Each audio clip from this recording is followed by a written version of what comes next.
গাছ, তেঁতুল গাছ, বিগত ৭৫ বছর ধরে রেফিউজি কলোনির মাঝখানে মাথা উঁচু করে দাঁড়িয়ে আছে।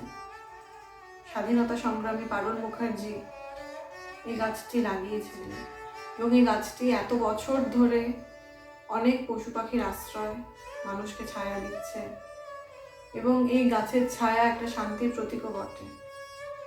এই গাছটিকে বাঁচানো আমাদের কাজ এবং প্রকৃতির সঙ্গে যে মানবের যে বন্ধনটা রয়েছে, এই বার্তাটি সবার কাছে পৌঁছে দেওয়াটা এই তেঁতুলতলার গানের উদ্যোগ।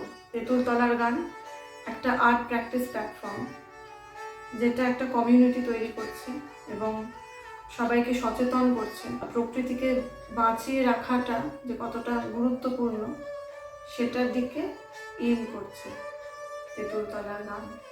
আমি থাকছি আগামী ৭ই মার্চ, আপনাদেরকে এসরাজ এবং গান শোনাতে আসছি। সঙ্গে থাকবেন, আপনারা এলে খুব ভালো লাগবে।